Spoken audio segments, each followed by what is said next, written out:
Welcome to Learn Short and Typing with Vikas sir. Progressive Magazine, October 2022, exercise number 24, budget. 840 words at the rate 100 word per minute. Be ready? Start. It has been observed that a lot of time and resources are consumed in filing of appeals which involve identical issues.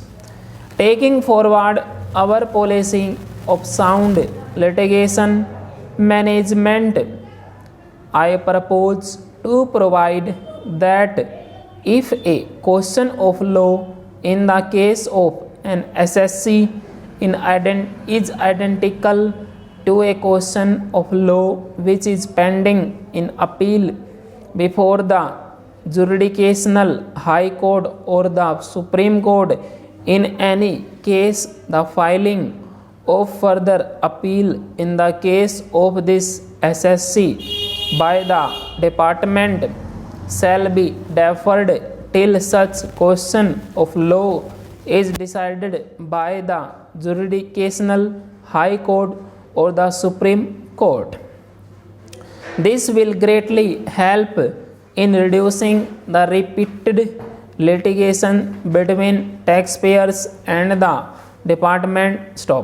Taking forward our efforts to further promote the IFC, I hereby propose to provide that income of a non-resident from obscure derivative instruments or over-the-counter derivatives issued by an offshore banking unit, income from royalty and interest on account of lease of ship, and income received from portfolio management services in IFC shall be exempt from tax subject to specified conditions. Next para.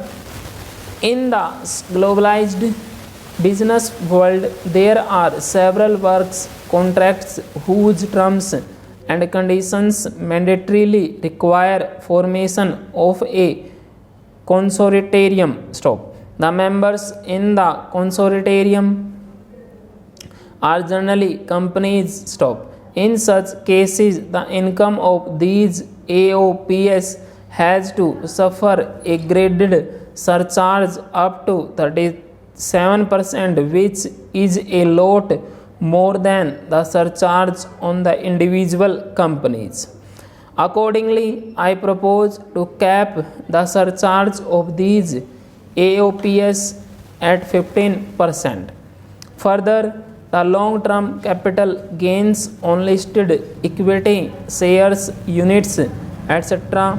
are liable to maximum surcharge of 15%, while the other long-term capital gains are subjected to a graded surcharge which goes up to 37%.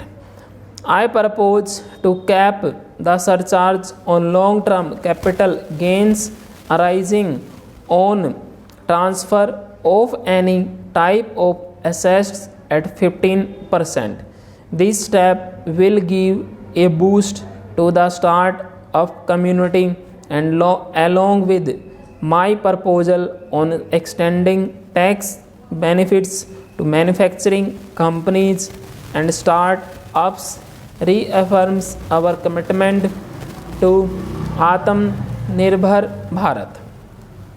The income tax is not an allowable expenditure for computation of business income.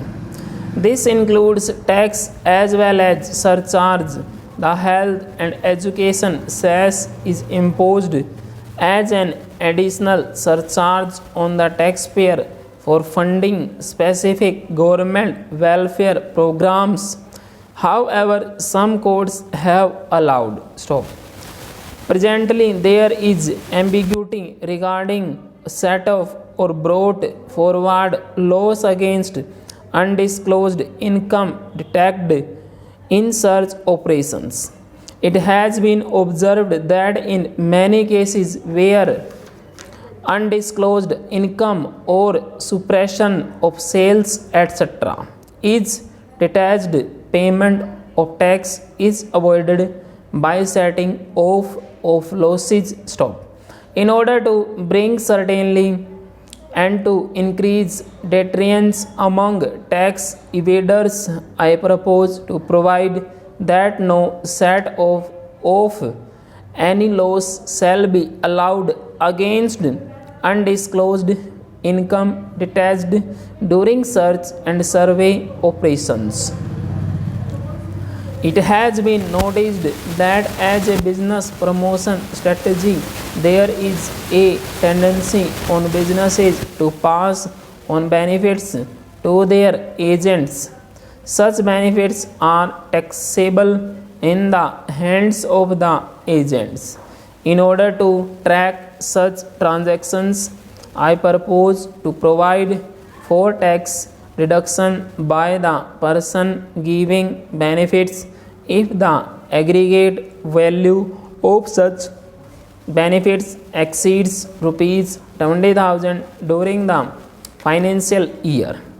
GST has been a landmark reform of independent India, showcasing the spirit of cooperative federalism. While aspirations were high, there were huge challenges too. These challenges were overcome deftly and painstakingly under the guidance and oversight of the GST Council. We can now take pride in fully IT driven and progressive GST regime that has fulfilled the cherished dream of India as one market, one tax. Next para. There are still some challenges remaining and we aspire to meet them in the coming year. The right balance between facilitation and enforcement has engendered significantly better compliance. GST revenues are buoyant despite the pandemic. Taxpayers deserve applause for this growth. Not only did they adapt to the changes but enthusiastically contributed to the cause by paying taxes. In part A of my speech, I have referred to the proposed reforms in SEZ stop.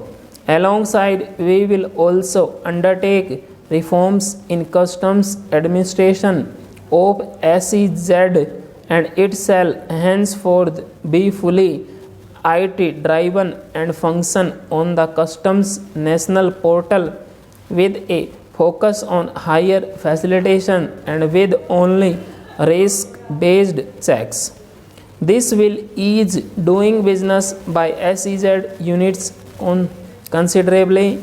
This reform shall be implemented by 30th September 2022. Customs administration has reinvented itself over the years through liberalized procedures and infusion of technology. Faceless customs has been fully established. During COVID-19 pandemic, customs formations have done exceptional frontline work against all odds, displaying agility and purpose. Customs reforms have played a very vital role in domestic capacity creation, providing level playing field to our MSME, easing the raw material supply side constraints, enhancing ease of doing business and being an enabler to other policy initiatives in the current year. Full stop.